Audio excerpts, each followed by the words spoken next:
नमस्कार, आप देख रहे हैं स्वराज पोस्ट। मैं हूं आपके साथ ऋचा भिलारी। बिहार की सियासत का पारा इन दिनों चढ़ा हुआ है।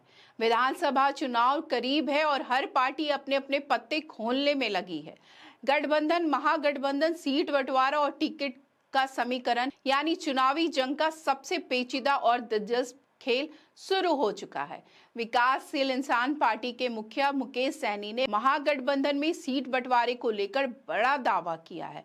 महागठबंधन के भीतर सीटों की साझेदारी पर इस वक्त सबसे ज्यादा चर्चा हो रही है। छोटे दल बड़े दलों पर दबाव बनाने में जुटे हैं और इसी कड़ी में वीआईपी प्रमुख मुकेश सहनी ने बुधवार यानी कि आज साफ कहा कि अगले 7 से 10 दिन में सीट बंटवारे की तस्वीर साफ हो जाएगी।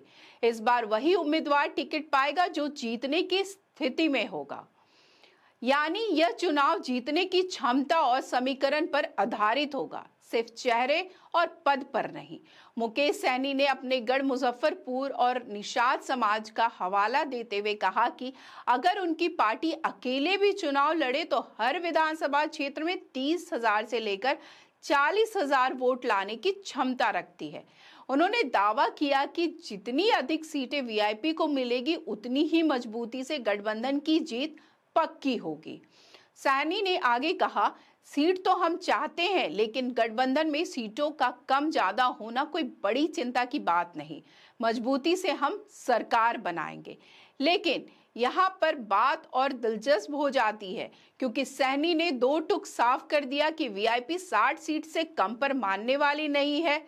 मुकेश सहनी सिर्फ सीटों तक सीमित नहीं रहे। उन्होंने दावा किया कि अगर महागठबंधन की सरकार बनी तो डिप्टी सीएम की कुर्सी वीआईपी के खाते में ही जाएगी। उन्होंने कहा, 6 महीने पहले ही हमारी पार्टी ने राष्ट्रीय कार्यकारिणी में ये प्रस्ताव पास कर दिया था कि हम 60 सीट पर चुनाव लड़ेंगे और डिप्टी सीएम वीआईपी का ही होगा।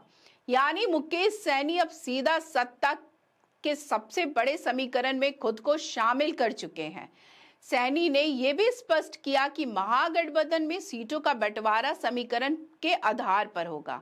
जहां वीआईपी मजबूत है वहां वीआईपी लड़ेगी, जहां आरजेडी का पाला भारी है वहां आरजेडी उतरेगी, और जहां लेफ्ट की पकड़ है और लेफ्ट के उम्मीदवार मैदान में होंगे। यानी पूरी लड़ाई 243 सीटों पर मिलकर होगी। बिहार की राजनीति में निषाद समाज को नजरअंदाज नहीं किया जा सकता है। मुजफ्फरपुर समेत कई जिलों में ये समाज निर्णायक भूमिका निभाता है। मुकेश सहनी लगातार इस समाज की ताकत को सामने रखते हुए अपनी राजनीतिक जमीन मजबूत कर रहे हैं। उनका कहना है कि अगर निषाद वोट पूरी तरह से उनके साथ आए तो उनकी पार्टी कई सीटों पर जीत सुनिश्चित कर सकती है।